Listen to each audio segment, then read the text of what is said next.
Tú, hipócrita lector, con Christian Barnken. Un podcast original de Radio Pauta 100.5.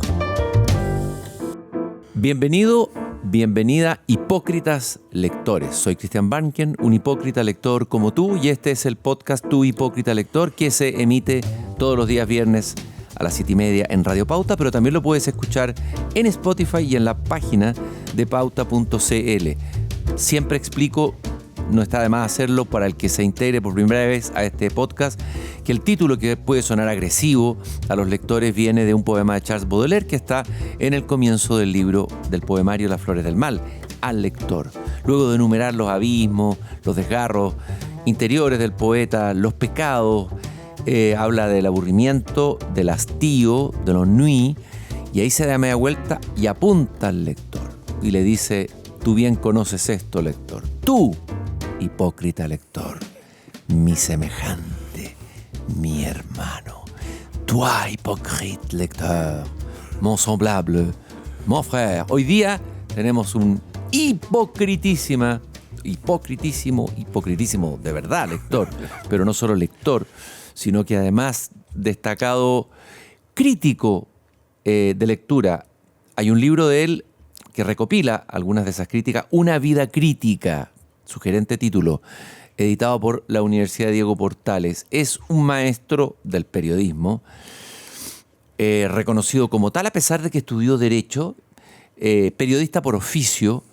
Lo conocemos y lo hemos seguido y lo hemos leído en sus críticas, ya sea de cine. Vamos a hablar un poco de eso, aunque este sea un programa de lectores, hay que hablar de cine ineludible, pero también en sus críticas literarias o sobre libros.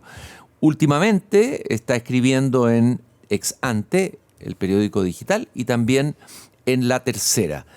Pero la trayectoria suya es muy larga, parte en un diario mítico de la Quinta Región que se llama La Unión.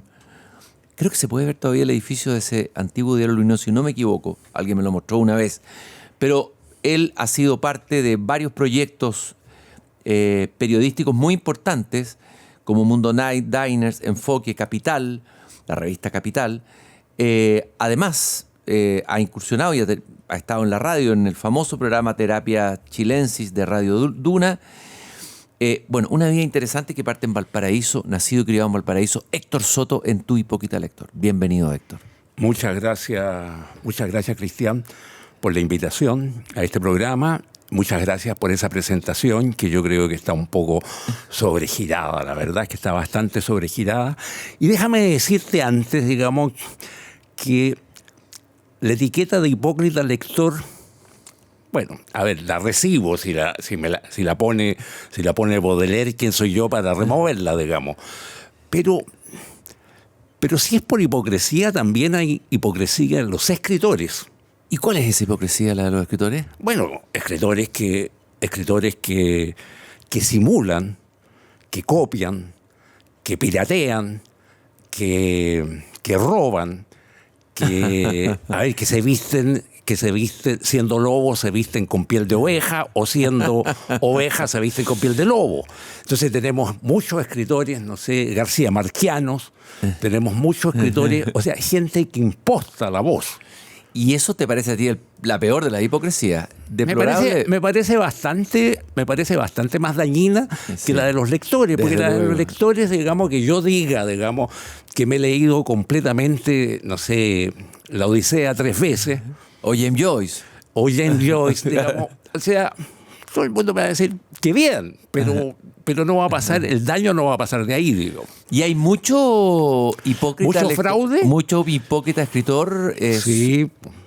Bueno, tú eso debes saber bastante más que yo. Así que... Oye, vamos a preguntarte sobre eso, pero como esto es un confesionario de lectores, vamos a partir desde el comienzo.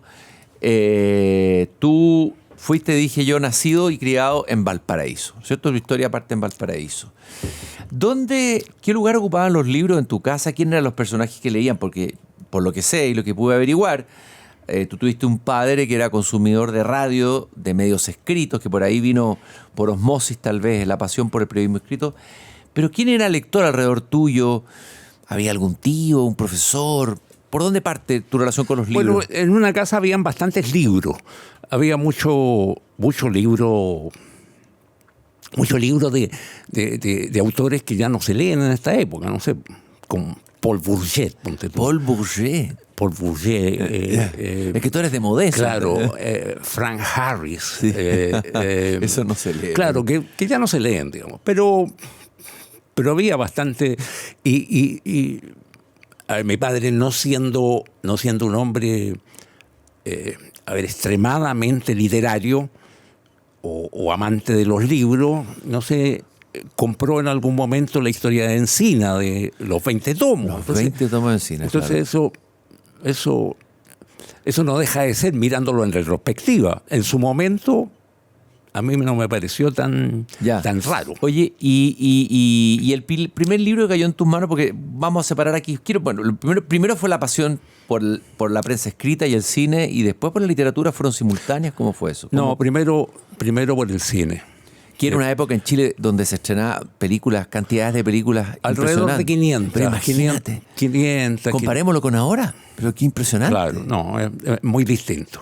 Es muy distinto, además que la industria estaba organizada de otra manera. O sea, había cines de barrio, había programas dobles, programas triples. Claro, en casi todos los barrios había cines. Claro, entonces era más fácil seguir del pulso. Más fácil y también más difícil, porque por otro lado hoy día, digamos, quien quiera ver una película, digamos, al final a lo mejor no la encuentra el mismo día, pero al cabo de una semana, al cabo de 3 semanas, la va a encontrar. En stream. Se la va a conseguir, claro. La va a bajar, la va a encontrar en alguna plataforma. ¿Tú crees que estas plataformas están matando al cine o no? ¿Eres pesimista o optimista en ese sentido? Yo soy un poquito... A ver, creo que las plataformas han acercado el fenómeno cinematográfico a los que quieran seguirlo, digamos. Pero el cine como experiencia social, obviamente que está bastante herida en el ala. Uh-huh. Porque, a ver, el hecho de ir al cine es cada vez una extravagancia, cada vez más una extravagancia, una cosa... el cine está quedando como un panorama alternativo para llevar a los niños el fin de semana. Y en ese plano, las salas tienen todavía convocatoria los fines de semana, pero durante la semana el negocio, me da la impresión a mí, es bastante melancólico. Sí, por decirlo menos, melancólico. Bueno, entonces, en términos de experiencia social, el cine yo creo que no está en su mejor momento. Yo soy más pesimista incluso. Yo creo que el cine fue el arte del siglo XX y el cine ya no es el arte del siglo XXI. Y habría que ver cuál sería el arte del siglo XXI. No sé todavía cuál sea, pero... en una de esas hay que esperar, o sea, prepararse para lo peor, digamos, porque a lo mejor puede ser el reggaetón, o a lo mejor puede ser, o a lo mejor pueden ser los juegos los videojuegos, el mundo de los videojuegos, digamos. La gamerización del mundo, como dijo alguien. Entonces, en este sillón tú deberás invitar no a Héctor Soto, sino a un gamer. Lo he invitado, en otro programa tenía un gamer que venía, un gamer que era sociólogo también. Mira, qué buena mezcla. Sí, buena mezcla. Oye, Héctor, pero al revés de lo que está pasando hoy día, allí habían funciones vermut, noche, algunas funciones matinales en los cines, y entiendo que tu padre y tu madre, o tu padre en primer lugar, iba a la función de la vermut, volvía a tomar el té y después iba a la función de la noche. Eran bien dementes en términos de cinefilia, digamos. Yeah. No, eran unos consumidores de películas muy notables, y obviamente... mirando hacia atrás, mi pasión por el cine viene de ahí.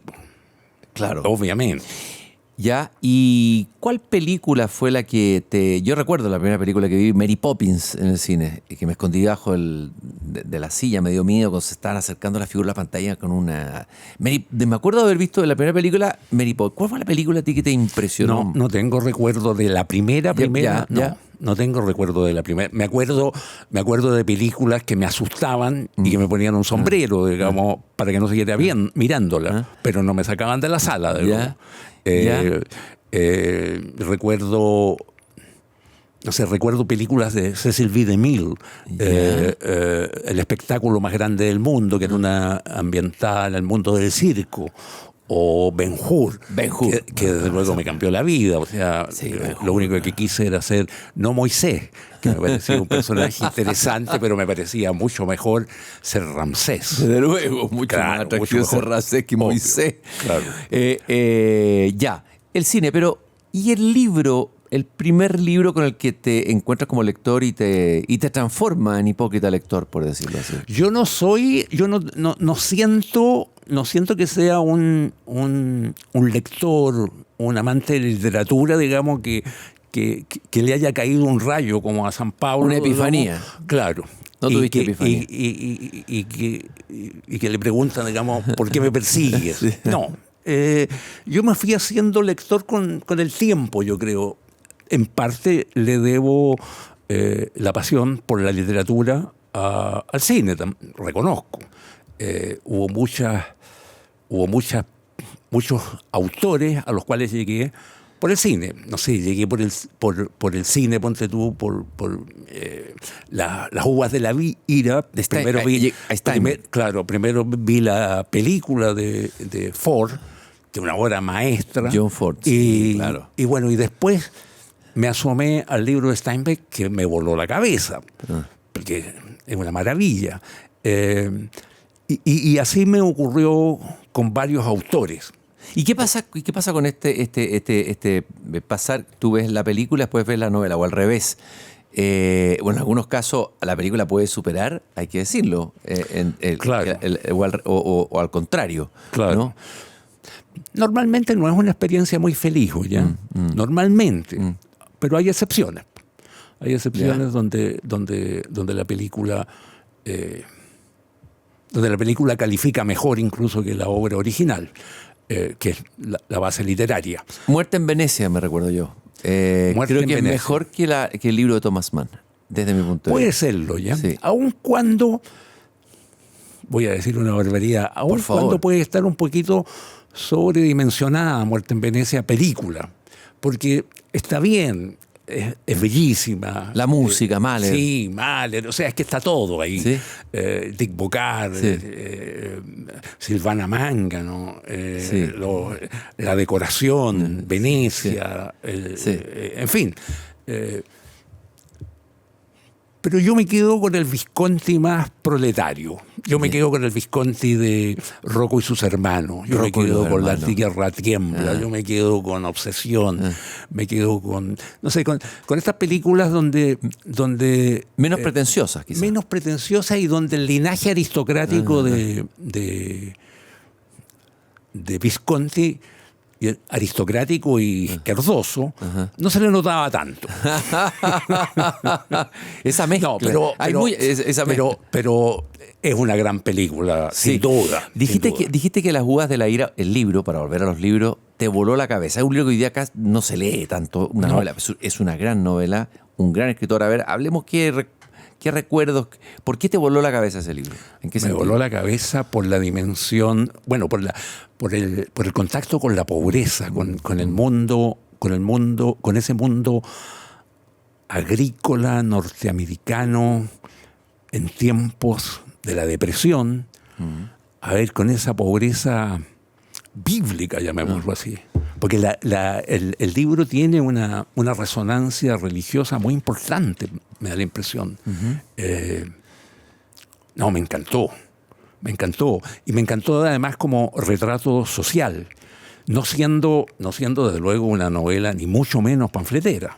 Desde luego, absolutamente. Tú has dicho sobre el cine, me gusta que el cine, en una de las últimas reseñas tuyas, apunte a la realidad, que se la juegue por la emoción, que tenga la ambigüedad que tiene la realidad. Me gusta el cine que te deja pensando en las personas, los personajes, que cuando uno termina la película uno se pregunta qué va a ser de ese personaje. En cambio, el cine más intelectual, que se la juega por las ideas o un esplendor sensorial, no me interesa tanto. Aquí yo casi leo un manifiesto de Héctor Soto sobre sus gustos en cine y en literatura. Claro. Profundicemos en esta idea. Dios mío, ¿yo escribí eso? Sí, tú lo escribiste, sí. Sí, a mí me gustan las películas que cuentan una historia y las películas que apunten a la emoción. La verdad es que un cine extremadamente intelectual, un cine más frío, me interesa menos. Aún reconozco que la función del cine no es solamente emocionar, desde luego. No sé cuál sea la función del cine. Yo creo que la función del cine es mostrarnos otros mundos, es llevarnos... no es muy distinto a lo que hace la novela. Sí, yo creo que va por ahí. Probablemente cuando escribí eso debo haber estado muy tocado por alguna mala experiencia con películas medias Pretenciosas también. pretenciosas, intelectuales, Europeas todas. que a mí me dicen poco. Sí. Es duro decirlo en esos términos europeas todos, porque a lo mejor es injusto. Pero claro, en Europa se hace más cine con la cabeza y menos con la sangre. Pero así todo, me gustan mucho algunos grandes autores europeos. ¿Cuál rescatas de ese juicio? Rescato desde luego a Visconti, rescato algunas películas de Antonioni, rescato desde luego a Bergman. Rescato a... ¿Cómo no voy a rescatar a Tarkovsky?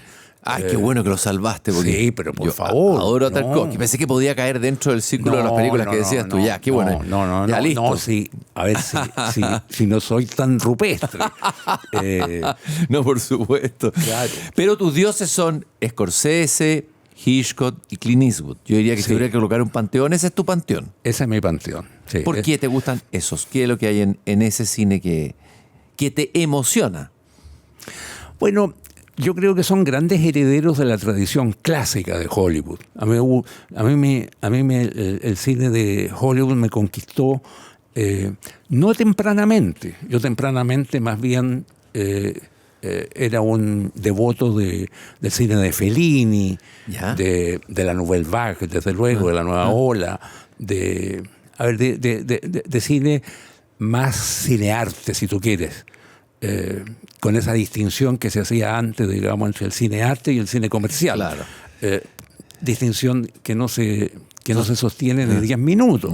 Porque ¿qué es lo que hacía Hitchcock? Claro. ¿Hacía cinearte o hacía cine comercial? Imagínate. Obviamente que hacía cine comercial, pero es arte. Pero es el arte. El primero. Pero por favor, fue un gran cineasta.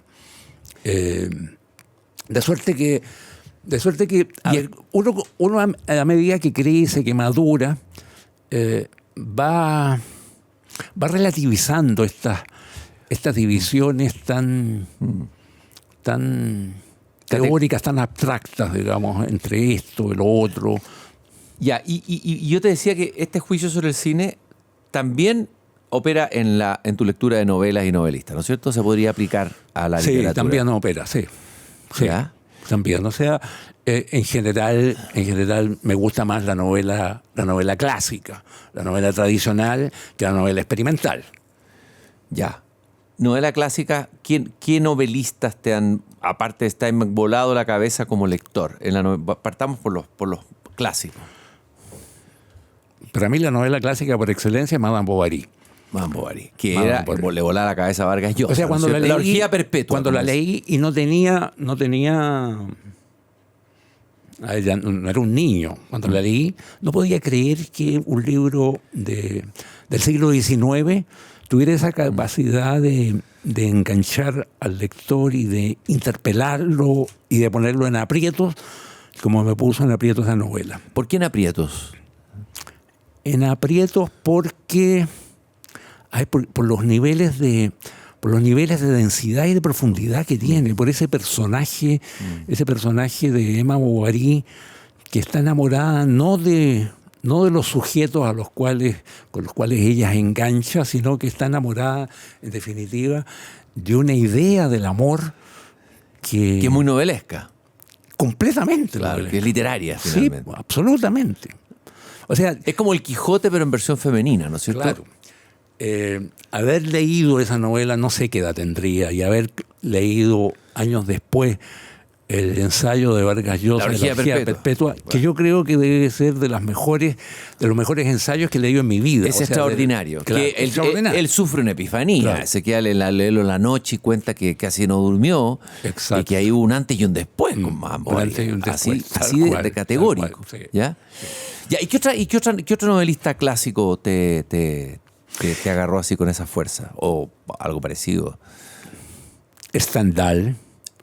Stendhal, Rouge et Noir, Sí. Rojo y Negro, La Cartuja de Parma. La Cartuja de No se Parma. lee tanto Stendhal ahora, prácticamente. ¿Quién lee Stendhal? Pero es un notable novelista. Notable. Y a Stendhal le he leído algunos libros como Paseos por Roma, digamos, Sí. que no son narrativa, digamos, son relatos, son aproximaciones, son papeles sueltos, en definitiva, que son muy apasionantes. Me gusta su aproximación, digamos, su falta de pretensión, incluso su incontinencia a veces, ¿no? Su incontinencia verbal. Verbal. Y Algo romántica. sí, absolutamente. Claro. Absolutamente. Bueno, cuando descubrí a los rusos también fue importante. Uno los descubre, no sé, pasada la adolescencia, Sí. en mi caso. Y también es muy... Yo hace poco volví a leer Ana Karenina. Ana Karenina. Si habla de una novela con personaje femenino, ahí tenés otra grande. Esa es la Madame Bovary rusa, por decirlo La así. Madame Bovary rusa, sí. Oh, esa es una novela. No, tremenda. muy buena, pero muy buena, muy buena. No, Tolstoy es un narrador extraordinario. ¿Por qué? probablemente sea el autor, oye, que más se acerca a devolverte la experiencia de la lectura, la experiencia del contacto con la vida misma, ¿o no? Exactamente. Tal cual. O sea, parece... Él como que desaparece como escritor Y aparece la realidad. y lo que queda es la realidad, la vida, los personajes. Su cotidianeidad. Claro. Desde la... Sobre todo, no estoy hablando del Tolstoy tardío, que se puso más doctrinario, llamémoslo así. Sí, pues le vino un... más misional. Sí, sí, Eh, exactamente. Sí, como que quiso salvar el mundo a través de la literatura. No, pero hay libros de él que son extraordinarios. La muerte de Iván Illich.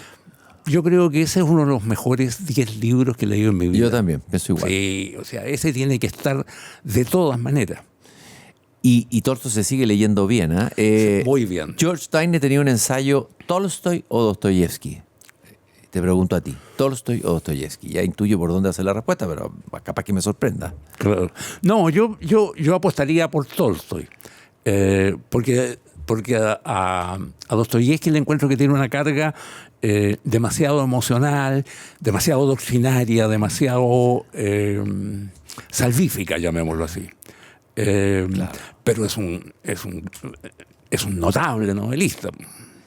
Yo hace tiempo que o sea, que pasé por Los Crímenes y Castigo, por Los Hermanos Karamazov. Lo que me había faltado, bueno, no lo leí entero ni mucho menos, me había faltado es Los Demonios. La que es más política en el sentido... Claro, mucho más política, Sí. que lo leí hace poco. ¿Y ahí qué te pareció? ¿Cómo se sostuvo la lectura? Me pareció notable, oye, me pareció increíble la vigencia que tiene en la actualidad. O sea, es que Rusia fue un laboratorio de experimentos políticos. De los nihilistas. Es un laboratorio de Increíble. nihilistas. Claro. De todo tipo. O sea, durante todo el siglo XIX ahí se ensayó el socialismo, el animalismo, la cosa vegana, la cosa... Hay todo. Yo cuando fue el estallido, yo me acordé de Demonios. Y la releí. Y recuerdo una columna que escribió David Garrett, que ha comentado varias veces esa novela. Claro. Yo creo que una novela muy actual. Muy actual, Sí. muy actual, muy iluminadora, ponte tú, en la relación de padres e hijos. No, una gran novela. Me imagino que una de tus líneas de pasión por la literatura es la línea narrativa de los norteamericanos. Los norteamericanos o anglosajones en general, no sé. Y en ese sentido hemos hablado de un francés, de un ruso.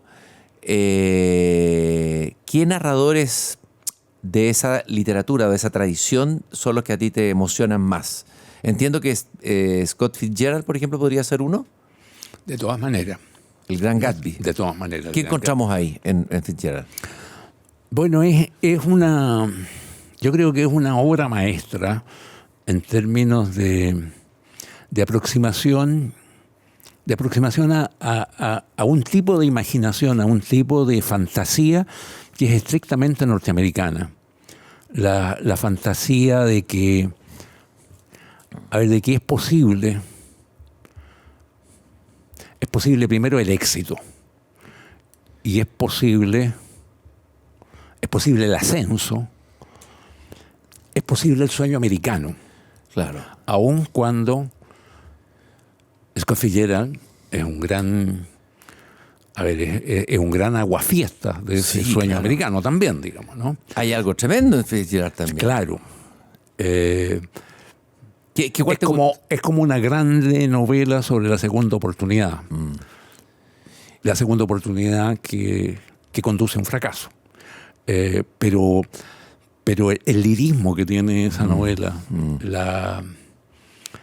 su sensibilidad, su conexión con los sentimientos y con las emociones más profundas, es no solamente es memorable, es increíble.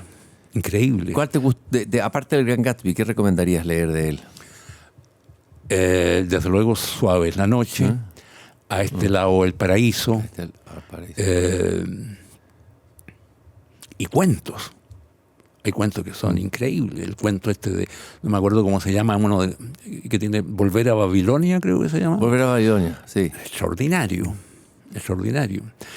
Es muy triste la vida de... Sí, la vida de él es tremenda. Claro. Ahora, triste, pero también con unos inicios, increíblemente felices y dorados. Claro, que le tocó vivir un tiempo de ilusión. Se hizo rico muy temprano. Claro. Muy temprano, en un momento en que los escritores podían mantenerse y vivir muy bien escribiendo cuentos. Claro, de la literatura. Claro. Que es lo que hacía Scott Fitzgerald, digamos, que con escribiendo cuentos podía darse el lujo de vivir en París y de ser cliente habitual del Ritz. Claro, exacto. Y claro, eso le pasó la cuenta, digamos. Con su alcoholismo. Porque esa vida de ricos y famosos, embriagada en una burbuja de champán, digamos, le pasa la cuenta y lo termina convirtiendo en un alcohólico y al final en un fantasma, ¿no es cierto? El de Scott Fitzgerald que llega a Hollywood es un hombre ya vencido, un hombre muy golpeado. Bueno, y de hecho muere extremadamente joven. Sí, muy joven. Oye, Fitzgerald, ¿qué otro narrador o cuentista norteamericano? En Estados Unidos hay una tradición, la short story, está mucho más legitimada que aquí. Aquí parece que el que escribe cuentos no es escritor.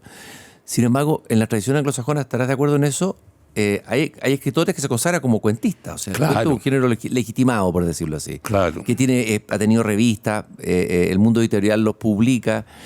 Pero aquí alguien ser cuentista es como que no es escritor completamente, no se me entiende. Claro, hoy día el cuento es un género literario está un poquito contra las cuerdas, ¿no?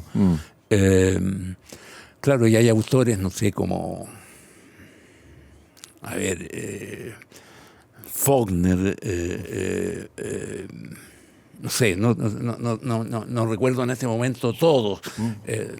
Estoy bien en blanco, pero el cuento Nabokov, Vladimir Nabokov, Saul Bellow, Saul Bellow, gran escritor. Claro, el de Vías Revolucionarias, ¿cómo se llama? Sí. Se me fue. Bueno, Richard Yates, O sea, son grandes cuentistas. Y a mí me gusta mucho el cuento como género. El cuentista que más me gusta, por lejos, es Chekhov. Que es el maestro de los norteamericanos. Claro. O sea, la tradición norteamericana viene de ahí, ¿no es cierto? Detengámonos en Chekhov. Hablemos un poquito. Y hay un chekhovista, llamémoslo así, en Norteamérica, grandioso, que es Raymond Carver. Raymond Carver es, claro, ese Chekhov. Glorioso. Que tiene además un cuento sobre la muerte de Chekhov. Claro. La rosa amarilla. A mí me gustan los cuentos de Chekhov y los de esa tradición, digamos, porque son cuentos, son aproximaciones a veces muy laterales. A veces se hace un cuento de una sensación, de una imagen fugaz. O sea, no me creo para nada lo que decía Cortázar, digamos. Que el cuento tenía que ganar por nocaut. Que el cuento podía ganar por nocaut. ¿De a dónde? No. Cuentos, ninguno. Aquí hay como, casi son como ninguno bocetos. Ninguno de los cuentos de Chekhov gana por nocaut. Puede ser un boceto, como una acuarela, como algo. Sí, tú tienes toda la razón. Sí. Que uno podría decir un encuentro, dos personas que se encuentran en una estación de tren y conversan. Me acuerdo, un gordo y un, no sé, se habían visto hace años, pero es nada, pasa por ahí. Exactamente. Y esa es la maestría, ¿no es cierto? Claro. No, glorioso. Glorioso. O sea, en el cuento hay una tradición, sobre todo en Estados Unidos, que es muy potente. Muy potente. Oye, y saltemos un poco al siglo XX, pero vengamos a Chile también. Me interesó mucho, entre los artículos que busqué de lo que tú has escrito, me interesó mucho particularmente, bueno, los que escribiste sobre Donoso y lo que escribiste sobre Jorge Edwards. Pero quiero detenerme en Jorge Edwards. ¿Por qué? Porque me parece el caso de un gran escritor y novelista que de alguna manera ha sido un poquito ninguneado, no sé si te parece. ¿Te refieres a Edwards o a Donoso? Jorge Edwards. A Jorge Edwards, ya. Jorge Edwards. Sí.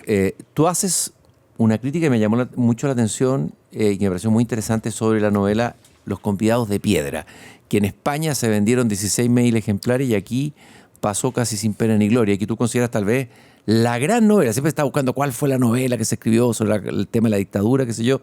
Podría ser esta. Podría ser esa. Detengámonos en Jorge Edwards, narrador, y un poco podemos ver ahí su generación, los narradores chilenos. Partamos con Edwards. Bueno, Edwards es un novelista clásico. Clásico. Muy influido por la matriz francesa, yo creo. Por Balzac. Sí. Ese es su mundo, yo creo, ¿no es cierto? Sí. Y en términos de formación, en términos de sensibilidad, yo creo que lo suyo es la literatura francesa, pero obviamente que fue capaz de levantar una obra literaria que la encuentro bien maciza, la encuentro interesante. Creo que a Jorge Edwards se le debe uno de los mejores cuentos de la literatura chilena. A mí me parece que El orden de la familia, sí, es un cuento. Bueno. El orden de la familia es un cuento que está lleno de misterio, está lleno es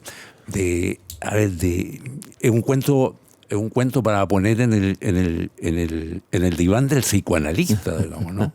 Y es un cuento a su vez muy chileno, extremadamente chileno. A mí me gusta también mucho su novela El inútil de la familia. Estupendo. Estupendo. Quizás de lo mejor, sobre Joaquín Eduardo Bello. Y yo creo que Edward quedó atrapado, quien no, digamos, en el conflicto político chileno. Yo creo que Edward cavó su tumba, en cierto sentido, cuando publicó el año 1973 Persona no grata. Eso fue... Obviamente que eso le valió el reproche, de la izquierda, el veto, la cancelación de la izquierda. Fue un libro valiente, ¿eh? Claro, de la izquierda digitada por la Revolución Cubana, sí, básicamente, digamos. Una izquierda por lo demás bien cavernaria. Sí. Y claro, él nunca pudo remover ese veto. No lo pudo. Y siendo un hombre siendo un hombre bien ecuménico. Muy ecuménico. O sea, es un liberal centrista, un Exactamente. escéptico. Exactamente. Y claro, qué difícil en este país de polarizaciones y rencores mutuos encontrar un espacio ahí, ¿no? Sí. Estás escuchando un podcast original de Radio Pauta, 100.5. Oye, pero Los convidados de piedra, brevemente para que le recomendemos al que nos está escuchando, ¿por qué vale la pena leer esa novela de Jorge Edwards? Bueno, porque creo que esa novela recoge bastante bien el conflicto político chileno, digamos, ¿no? Es una novela que transcurre en un microclima, en un microclima de una reunión familiar y de amigos, digamos, donde la explosión del desencuentro político chileno estalla y ocurre algo no muy distinto de lo que ocurrió en el país en los años 70. Creo que es una novela potente, una novela vigente, es una novela que sigue, que ha envejecido, me da la impresión, bastante bien. Se sostiene leerla hoy día. Ya. Un autor, oye, que yo en su momento no le di mucha importancia, porque la verdad es que me costaba un poco. Edwards, estamos hablando, ¿sí? Sí, no, otro chileno que es Donoso. A Donoso yo lo vine a descubrir un poquito más tarde. Ahí sí tú te has interesado en cosas que se han escrito como una biografía, claro, un conjunto de entrevistas, ¿te refieres a sobre Donoso? ¿Y qué redescubriste en Donoso? Redescubrí niveles de complejidad que yo no había reparado mucho. Yo creo que Donoso es el escritor chileno que mejor se conecta con una cierta chilenidad pata pesada, llamémoslo así, torva, con la sombra complicada, sí, envidiosa, miserable, y que está presente de una u otra manera en varias de sus novelas. Está presente. Bueno, de luego en El obsceno pájaro de la noche. Sí, pues no, es que ahí es el clímax. Ahí es demasiado, digamos, ¿no es cierto? Sí. Y esa novela a mí en su momento me costó. Claro. Pero triunfé sobre ella y en definitiva me gustó. Pero no es el tipo de libros que a mí más me gusta. ¿Te gusta El lugar sin límites? ¿Te gusta? Me gusta mucho. Es un gran texto. No, increíble. Lo he vuelto a leer. No, es yo notable. creo que 2 o 3 veces. Me gusta mucho una novela, oye, que no es muy famosa suya y que la encuentro extraordinaria, porque la encuentro que es un anticipo de modernidad, que se llama Taratuta. Taratuta, nadie pescó esa novela. A ver, hablemos de ella. ¿Qué trata? Taratuta trata de... Taratuta parte de un artículo que escribió Donoso en algún momento, en los tiempos que la agencia EFE contrataba a grandes plumas latinoamericanas, digamos, para crónicas y artículos que se editaban en muchos países de América Latina. Y en alguna oportunidad, Donoso escribió sobre Taratuta, que no me acuerdo ese es el apellido, no me acuerdo el nombre. Taratuta es un financista de origen judío, ruso, que prestó plata para el triunfo de la Revolución de Octubre. Y ese es el artículo que él escribe. Una vez que escribe ese artículo, entiendo que alguien de Argentina le dice que se llama Taratuta y que quedó muy impresionado y muy interesado en ese artículo. Yeah. Y algo pasa que Donoso va a conocer a esa persona que le escribió, que termina siendo un tipo que trabajaba en restaurantes, me parece, un garzón. Y no me acuerdo cómo eso lo deriva después a España.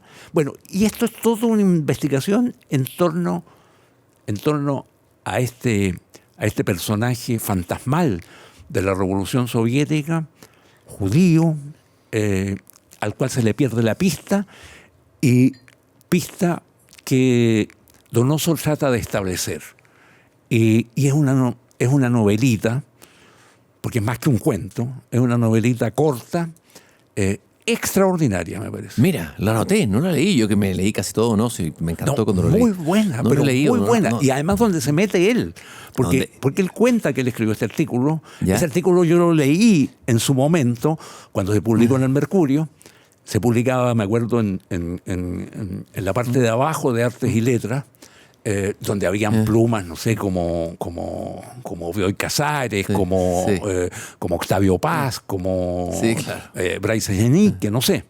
Oye, y con Donoso no te queda la sensación también de una cierta, no sé si injusticia o ninguneo, o yo creo que él lo sintió, y sobre todo en relación a lo que pasó con el boom, el lugar que él ocupa. ¿Qué te parece el lugar que ocupa Donoso? Él estuvo a punto de ser el quinto jinete del apocalipsis del boom, digamos, y no lo logró, y parece que eso le generó una gran desazón, una gran frustración. Y es un hecho que muchas veces Donoso escribió desde la República precisamente de la frustración y del rencor, pero a mí me parece un autor muy, muy interesante. ¿Y qué otros narradores chilenos tú rescatas contemporáneos? Contemporáneo, a mí me gusta mucho, me gusta Zambra, me gusta Bolaño. Yo creo que Bolaño... ¿Más cuentista que novelista? ¿Creo que son más perfectos sus cuentos o no? Puede ser, puede ser, pero quien haya escrito una novela como Detective Salvaje, obviamente que es un gran novelista también. A mí me encantan los cuentos. Creo que Bolaño, con esta cosa partisana que tenía, le hizo mucho daño a Donoso, porque Donoso lo encajonó, digamos, en un féretro que no le correspondía, desde luego. No sé, Donoso estaba más vivo, tenía más combustible en el estanque de lo que presumía Bolaño, desde luego.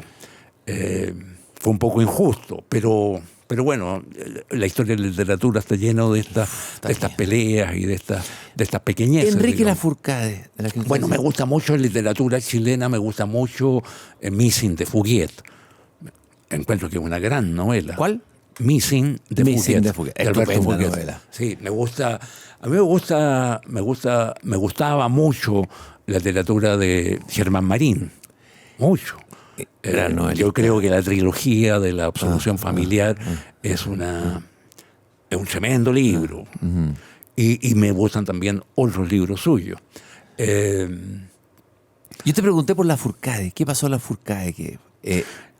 De Lafourcade, yo defiendo Palomita Blanca. Sí. La defiendo y la defiendo. Sí. O sea, me parece notable que Palomita Blanca la leyó, a lo mejor no todo el país, pero el 80% del país la leyó, digamos, y me gustó mucho. Yo siempre pensé que hacia el final Lafourcade iba a escribir una gran novela. Y encuentro que dejó esa deuda, porque sin duda que era un escritor dotado, diría yo. Desde luego que era dotado. Sí, quizás ese mismo don de escribir rápido le jugó en contra, ¿no? De que le parece, sí. Yo leí algunas cosas finales, una que se llamaba Mano Bendita, no me gustaron mucho. Otra de unas viejas... sí. Viejas piadosas, digamos. Sí. No, unas caricaturas que no me las traía, digamos. Oye, ¿la poesía nunca te gustó, interesó? No te leí casi nada sobre poesía como crítico, ¿no es? Yo debo confesar aquí, como hipócrita lector, que es una carrera que no doy. Nada, ni siquiera como de repente leer de lado algo, algún escritor, algún poeta que te haya interesado. Poco. Tengo lo que considero abiertamente una limitación, porque si la literatura es parte del sistema de las bellas artes, es por la literatura, desde luego, no es por la novela. Es por la poesía, dices tú. Claro, es por la... Claro, eso es lo que te quiero decir, es por la poesía, no es por la novela.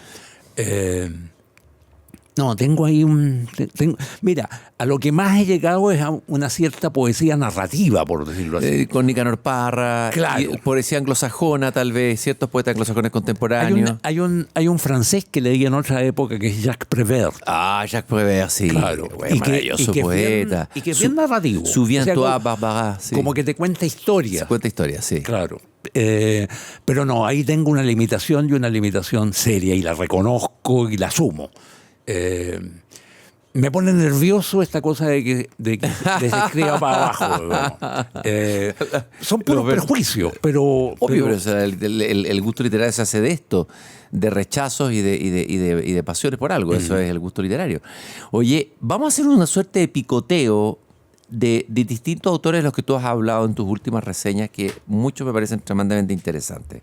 De autores que uno puede releer o leer.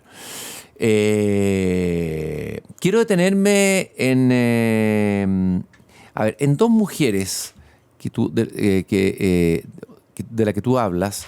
Una es Elizabeth Taylor, un libro que he buscado, como te dije, incansablemente en las librerías, no lo he encontrado después de leer tu reseña, me da mucha ganas de leerla. La historia es tremenda, es feroz. Me gustaría que hablaras de ella, además que se confunde con la actriz, y Claro. ahí tienes un ejemplo de gran narrativa inglesa, ¿no es cierto? Inglesa. Ella es inglesa Y los ingleses tienen Claro, y se llama Elizabeth Taylor porque entiendo que se llamaba de otra manera y ella se pone Elizabeth. por el marido se pone Taylor. Y después se casa con el señor Taylor, digamos. Y Uy, queda ahí- como Elizabeth Taylor, pero en una época en que Elizabeth Taylor recién estaba naciendo, tenía 4 años. Y claro, debió haberse cambiado el nombre quizás, no sé. Pero ella convivió siempre con esta cosa tremenda, porque llevar un nombre que es tu identidad, pero que tu identidad, al final, parte de tu identidad es usurpada por una estrella de cine, por una diva, claro, debe ser complicado. Bueno, esta señora, Elizabeth Taylor, escribió varias novelas, una de las cuales es la que yo comenté, que se llama Prohibido morir aquí, y que es la historia de una... Que es bien actual. Y de una- tiene, y sí, tiene que de ver una con, se- con de la, una señora con la más vejez bien- que se prolonga y Claro, con lo de que una pasa. señora de clase media, poquito alta puede ser, que decide ir a pasar sus últimos días a un hotel, no un hotel de 5 o de 7 estrellas, sino un hotel digno en Londres, donde va a convivir y se va a juntar con muchas personas como ella, que todavía tienen cierta autonomía de vuelo, cierta capacidad para manejarse ellas en su propia vida, pero que están en una fase de declinación y donde lo más probable es que de ese hotel tengan que salir a un geriátrico, a un asilo o quizás a un cementerio. Son personajes al borde de la catástrofe, ¿no es cierto? Son Que es la personajes, vejez. claro, al borde de la catástrofe. Sí. Y es una novela estupenda. Estupenda, es una novela que trata sobre la relación que ella establece con un joven que está estudiando literatura, Un supuesto nieto. un supuesto nieto, exactamente. No vamos a decir nada para no Sí. spoilear la novela, pero Exactamente. Esa es la historia de esta, que es una prosa muy contenida, muy inteligente.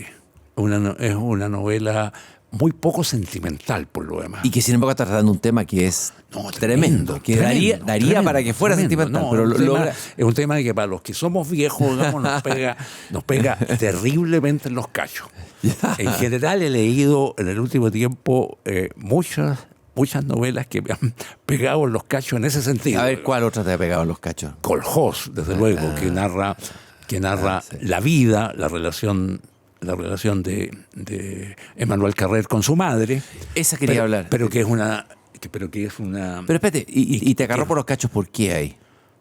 Porque describe el proceso de envejecimiento y la muerte de Madame Carrer, de Hélène La gran Carrer. historiadora de la Historiadora del mundo rusa, ruso, claro. No, una mujer muy Fuerte. Muy fuerte. Demasiado fuerte A también. ver, un portaaviones. Sí. Secretaria perpetua de la Académie Française. cuando muere con funerales de Estado. Con Macron a la cabeza. Ahí, con Macron a la cabeza, y que la designa y que dice en su discurso frases como la siguiente, dice: por la sangre de esta mujer circulan todos los ríos de Europa. Tómate esa. Wow. Tómate esa. Oye, a ver, tú has seguido, yo sé que te gusta Carrer. ¿Cuál de las anteriores te gustaba? El Reino, te escuchaba, te leí. Sí, El por Reino, el personaje de Pablo. Claro. Bueno, Emmanuel Carrer es uno de los autores que ha ampliado, yo creo, el concepto de novela clásica que teníamos. Al entrar en la autoficción, ¿no es cierto? Entra en la autoficción y entra también en una cosa que puede ser, que tiene algo de ensayo y de reportaje. Claro. Hoy día la novela en verdad es un género bastante más amplio, bastante más ecuménico, sí, de lo que suponíamos, no sé, a mediados del siglo XX. Ya ese concepto se amplió, no sé, con la obra de Gausner, el noruego, ¿cómo se llama? De Truman Capote. Bueno, Truman Capote, a Sangre Fría, un hombre que dice, a ver, esto es realidad, esto es periodismo, pero también es novela. Se amplía con Cerca. Cerca dice que Anatomía de un instante, que es un gran reportaje a la transición española, es una novela. Y le creo, es una novela. Emmanuel Carrer también amplía los dominios o las fronteras de la novela con títulos como Limonov, que es la historia de un político nacionalista ruso, y su historia es fascinante. Se amplía con El Reino, que es sobre San Pablo. Imagínate, y es sobre la relación de Pablo, el encuentro de Pablo con Lugo. Y es la experiencia que tuvo Carrer en los tiempos de su conversión al cristianismo, al catolicismo, y también de su deserción del catolicismo, y me parece un libro fascinante. Y Kolhoz es la historia de la relación suya con su madre, que, como tú decías, es una mujer muy potente, un acorazado la señora, digamos. Este es un ajuste de cuentas con su padre y con su madre. Sí. Él es más benévolo con su padre que a quien su mujer anuló siempre. En la sombra. Claro. Pero siendo un ajuste de cuentas, a veces con mucha severidad respecto de su madre, también hay respecto de ella mucho cariño. Mucho cariño y mucho respeto. Y la reconstitución, digamos, de los días finales de Madame Carrer son notables. Es ahí donde y es ahí donde me pegó en los cachos. Donde muestra su mayor talento de Emmanuel Carrer, ¿no es cierto? Sí. Como es notable en ese estremecedor libro que es El adversario, ¿no? Gran libro. Gran libro. Ahora, en el fondo la autoficción, ¿qué es lo que hace? Revitaliza la novela, le da más futuro a la novela, le abre posibilidades. Hay riesgos también del abuso en la autoficción. ¿Cómo analizar? No tengo mucha teoría sobre ese tema. Porque sé, ponte tú, que un libro como Yoga de Carrer, de autoficción, me parece un fracaso. Y me parece un fracaso porque es un libro... Aunque tiene cosas. Tiene cosas, sí. Carrer siempre tiene cosas. Pero es un libro, digamos, que debió haber invertido un poco más en psiquiatra y menos en escribir ese libro, porque es un libro centrado en sí mismo. Ahí hay un exceso. Me parece un libro narciso, poco interesante, en definitiva. Yo creo que la autoficción le funciona mucho a Carrer cuando habla de otros. Se mete cuando él también, digamos, pero está hablando de Limonov, está hablando de San Pablo, está hablando de su madre. De la iglesia, está hablando de su madre, está hablando de la Revolución Rusa, está hablando de otras realidades. Y a mí me parece que una de las responsabilidades que tiene la novela también es abrirte puertas a otros mundos y puertas hacia afuera. Más que mirarse el ombligo, más que el ombliguismo, que llega a ser un poco... Ahora, todo es relativo ya. He estado leyendo en los últimos días una novelita que se me había pasado porque la encontré en una librería de viejos, que se llama Borges y yo, de un escritor norteamericano, Jay Parini. ¿Ya? Jay Parini tuvo la experiencia, Cristian, no te pierdas. Ah, no, la anoté, no la he leído, ¿ya? Tiene la experiencia de vivir una semana con Borges. ¿Ya?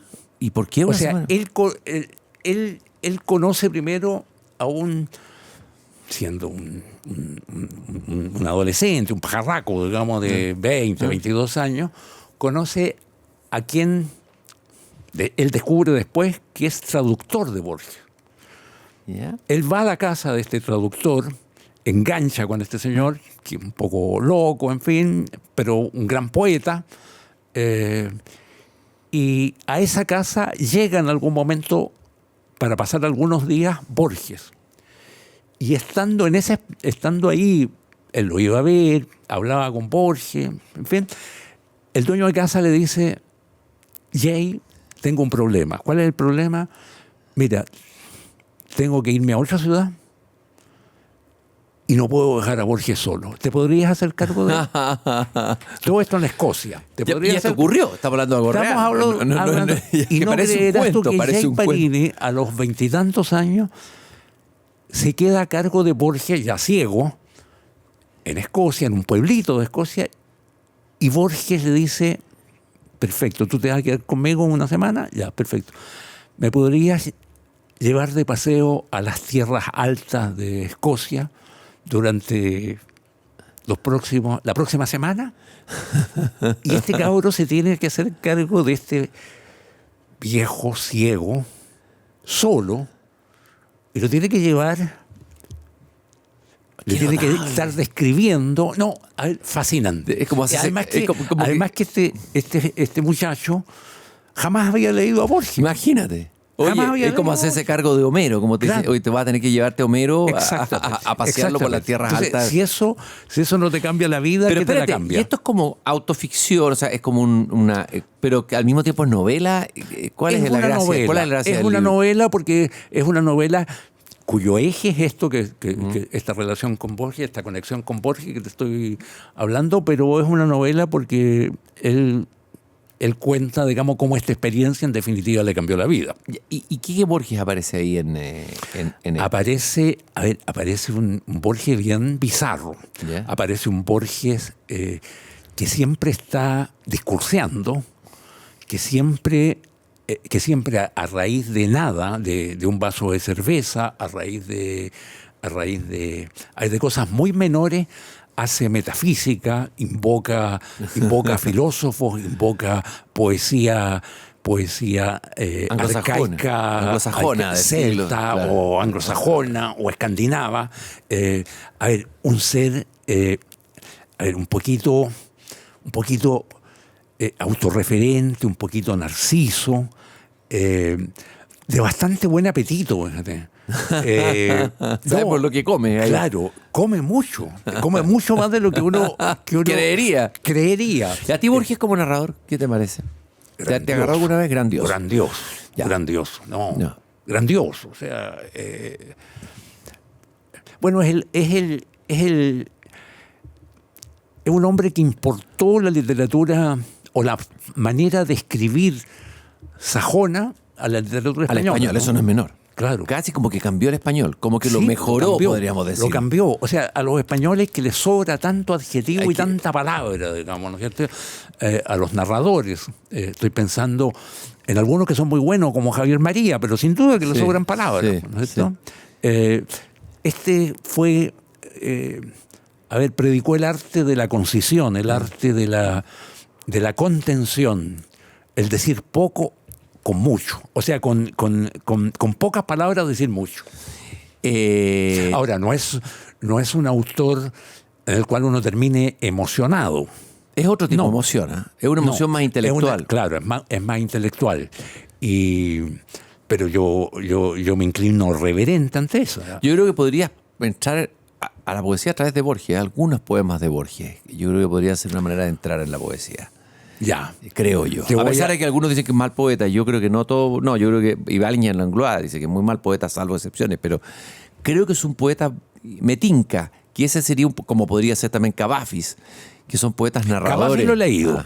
Ya. Cavafis lo he leído. He leído también a Miguel Hernández, he leído en poesía, he leído a Neruda, desde luego, y a Lorca también. A Parra, en fin. No, si soy... ¿Viste?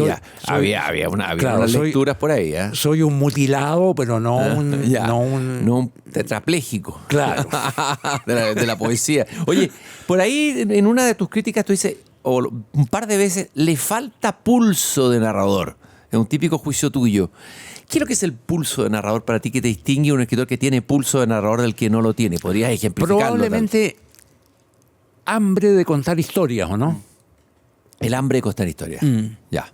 Sí, yo creo que eso es importante en un narrador. Ahora, no sé en qué contexto hablé de que le falta pulso narrativo, pulso de narrador. Claro, en alguien que esté haciendo novela puede ser complicado. Ahora, uno escribe y después se arrepiente de lo que escribe. Desde también. luego, obvio. Claro. Obvio. Oye, de los últimos novelistas que has leído y que vale la pena rescatar, la tengo ahí para empezarla, por eso me interesa mucho escucharte lo que vas a decir. He leído anteriores de él. Está el narrador cubano Leonardo Padura. Por eso todos los acontecimientos que están ocurriendo en Cuba creo que vale la pena leerlo a él, a propósito de lo que está pasando en Cuba hoy día. Y hablas de esta novela que es Morir en la arena, y que parece que es una novela soberbia. Me parece muy buena. Desde el punto de vista de su prosa, pero también de la realidad cubana que cuenta. A ver, hablemos un poquito de Padura. Está dentro de las grandes novelas de Padura. Yo creo que no llega a los niveles del hombre que amaba a los perros. Que yo creo que El hombre que amaba a los perros es unas novelas más intensas que vamos a leer en la vida. Sí, sin duda. Tremendo. Pero esta es muy buena. ¿Sabes? Yo venía de leer mucha traducción cuando leí la última novela de Padura. Morir en la arena. Morir en la arena. ¿Esa es la última? Esa es la última, sí. Ya es la última, ya. Sí. ¿Y sabes la experiencia que tuve? Qué fantástico volver a leer En tu idioma. En tu propio idioma y a un hombre que maneja con majestad el español. Sí, seguro. Y encontré en ese sentido que la experiencia fue gloriosa. Ahora, la novela es dura, es un melodrama familiar ambientado en La Habana, en La Habana de los últimos años, en La Habana post-período especial, digamos. Pero la verdad es que La Habana siempre ha vivido en periodos especiales. Cuba entera. Cuba entera. Es un periodo especial largo, que dura mucho ese periodo especial. Esto, no obstante ser una novela, un melodrama familiar, es una novela donde yo creo que Padura corre las fronteras en términos de su mirada crítica de Cuba, a lo que fue la revolución. Parece que cruza una línea y uno se pregunta por qué Padura ha permanecido dentro de Cuba. Tú también te haces esa pregunta es inexplicable. Un escritor que podría estar en España, en otro lugar, pero hay algo que lo sigue anclando en La Habana. Es raro eso, porque él dice que él necesita el aire de Cuba, de La Habana, digamos, para escribir.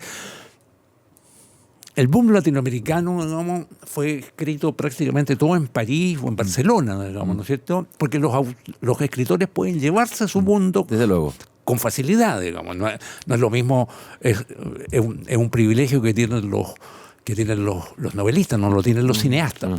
Claro. Los cineastas no pueden llevarse su mundo así como así, digamos, sino que lo diga Raúl Ruiz, digamos, que le costó, me imagino yo, adaptarse y transformarse en Raúl Ruiz. Raúl Ruiz, exactamente. En Francia, ¿no? Claro. Oye, una de las novelas que me dieron también ganas de leer leyendo tus reseñas, te estoy preguntando novelas que no he leído, esto es bien egoísta para que me den más insumo y me den más ganas de leerla. Una novela que tú dijiste que ahí te emocionaste, capta la belleza en estado puro, es la belleza del relato, esto es belleza. La vida de Hannah Coulter. Sí. Es una novela de nuevo el mundo rural que parece que te gusta alto, el mundo rural norteamericano. ¿Ah? Algo te pasa ahí con ese Estados Unidos profundo. Pero es que, mira, es un autor que descubrí recientemente, es un autor que se llama Wendell Berry. Que entiendo que tiene muchas novelas, me parece que son alrededor de 8, que están en torno a una ciudad ficticia, como Macondo, por decirlo así, pero que existe y que se llama, no me acuerdo, Puerto Royal Port, algo por ahí. Yeah. Y que es una aproximación a su experiencia de luego haber vivido en este pueblito y a su experiencia con la vida rural. Y estas son novelas que retratan el mundo agrario norteamericano. Hay un momento preciso, digamos, que dice anterior al año 71, me parece que fue la reforma de Nixon, como una especie de reforma agraria, pero en versión nixoniana. Que es cuando el ministro de Agricultura del gobierno de esa época les dice a los granjeros: o se transforman o desaparecen. Y la verdad es que las dos opciones eran desaparecer, digamos, porque transformarse era convertir sus granjas en empresas, y desaparecer era vender las granjas y irse a la ciudad. ¿Dónde está la belleza en este libro? ¿Cuál es La belleza está en la inocencia, en la conexión con las verdades de la tierra, llamémoslo así, con las verdades de las estaciones del año, con la verdad del crecimiento de las familias, con las verdades de una vida, digamos, en vida en esta novela que comenté de Wendell Berry. A ver, la gente de ahí es anterior al mundo de los contratos de trabajo. Es anterior, o sea, ahí nadie nunca fue empleado de nadie. Nadie nunca contrató trabajo y nadie nunca prestó servicio. Es otro mundo. Es otro mundo. O sea, el granjero cosechaba, y cuando cosechaba venían otros granjeros a ayudarle a la cosecha. Y cuando cosechaba el otro, le tocaba a él y le devolver la mano. Ese mundo es un mundo casi de verdades bíblicas. No, una novela preciosa. Aquí en Chile no tenemos un narrador que haya rescatado ese mundo rural desaparecido y lo haya hecho de manera magistral. Yo creo que el mundo rural nuestro es un mundo rural más duro, ¿ya? Más duro, con más explotación. El criollismo hizo algo de eso. Con más humillación, ¿no? Con más... o sea, la historia del campesino, del trabajador de campo, es una historia de mucho vasallaje también, ¿no? La hacienda, pero ahí nos falta, parece, un novelista que dé cuenta ese mundo mejor, ¿o no? Sí, yo no soy, o sea, no manejo así todo el catálogo de literatura chilena, pero probable puede ser cierto lo que dices tú, que nos falte una indagación más profunda en ese mundo, que con todo lo duro que tenía, también debe haber tenido sus momentos de expansión, sus momentos de fuga, sus momentos de emoción y de dicha, de felicidad también. Quizás, ¿qué te parecía a ti Óscar Bustamante? Algo hizo con ese mundo. Lo leí poco, pero lo que le leí me gustó. El asesinato en la cancha del lado. Eso es interesante. De un mundo del Maule. El mundo del Maule. Yo creo que algo hizo. El Maule profundo. Algo hizo, yo creo, Óscar Bustamante. Yo creo que podría ser. Ya, se nos fue el tiempo. Imagínense conversar con Héctor Soto, hipocritísima lector. ¿Alguna novela, algún autor que haya quedado en el tintero importante para ti como lector en tu vida, que no hayas dicho, que no hayas nombrado, que lo hayamos pasado, que después nos arrepintamos de no haber hablado de él? Que eso ocurra ese color. No. Bueno, no hablé de autores que en otro tiempo, si este programa hubiese sido grabado 20 años atrás, yo probablemente habría dicho que un novelista de cabecera mío era Philip Roth. Philip Roth. pero lo he vuelto a releer, sobre todo las grandes novelas, y Y- confieso que se me ha caído. Ya. Se me ha caído bastante, digamos. Y creo que al final fue bueno no darle el premio Nobel.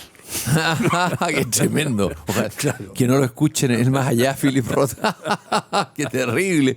Oye, ya, ese es uno. Y otro, a ver, otro autor. No, ese es que con Philip Roth yo fui un fanático. Pero así, leíste todo. Ya. Todo. Ya, rescátate una que todavía se podría releer bien, que todavía se sostenga. Yo creo que las novelitas finales de unas novelas mucho más cortas que él hizo cuando se sacó de la cabeza la pretensión de escribir la gran novela norteamericana, esos libros se defienden muy bien. Indignación. Y tiene uno que yo recomiendo mucho que se llama Patrimonio, que es la Patrimonio, historia, sí, que es la sí. historia de la relación suya con su padre. sí. Y que es un gran libro. Oye, y hay autores, hay un autor que acaba de anunciar que se retira de la literatura, un inglés que es interesante, que es Julian Barnes. Julian Barnes, sí. Es bueno Julian Barnes. Ya. Gran escritor. Gran escritor de cuentos también. La Mesa Limón, recuerdo. Yo acabo de leer un librito suyo que se llama Mis cambios de opinión. Y me anduvo defraudando Te su defraudó. poco, fíjate. Eso es más autobiográfico. Sí. Es como un ensayo. Es un ensayo muy cortito, publicado por Anagrama, que acaba de salir. Y esperaba más. Esperaba más porque yo esperaba que diera bastante jugo en términos políticos. Y no da mucho jugo. Y tiene partes, digamos, en mis cambios de opinión, donde hay unos capítulos hay un capítulo sobre la cosa filológica y palabras que se usan, palabras que no se usan, y me latió. Y te lateó profundamente. Me lateó profundamente. Y ya no hay salud para latearse, ¿no es Claro. cierto? Y también tiene cambios de opinión literarios que, a ver, esa parte me interesó mucho más, pero que no es tan interesante, digamos, porque decir que él no le gustaba mucho cuando joven la literatura de E.M. Forster, y que después diga que es muy bueno, sí, pero no mueve mucho las agujas ni cambia no cambia la dirección del tráfico, eso, ¿no? Es un gusto personal suyo, nada más, digamos. Héctor, yo te quiero agradecer esta larga conversación que hemos tenido, más de una hora, revisando y picoteando distintos autores que tú has iluminado a partir de tus críticas, de tu visión de la literatura y tus reseñas, que siempre esperamos. Pidamos excusa, pidamos perdón por tanta lata. No pidamos perdón, que no me gusta eso tanto pedir perdón, es que es un mal hábito chileno también. No, agradecidos de que hayas venido acá a conversar con nosotros. Quedaron tantos libros que hay que marcar, que hay que leer, que hay que buscar. Muchas gracias, Héctor, por esta conversación. Fue para mí muy agradable conversar contigo. Muchísimas gracias. Y nosotros nos volvemos a encontrar en el próximo programa de Tu Hipócrita Lector. Recuerden que este podcast se estrena todos los viernes a las 7:30 en Radio Pauta. Lo pueden encontrar en Spotify y también en la página de pauta.cl. Espero que nos encontremos en una próxima conversación tan interesante como esta. Muchas gracias por haberme acompañado. Tu Hipócrita Lector, con Christian Warnken. Un podcast original de Radio Pauta 100.5.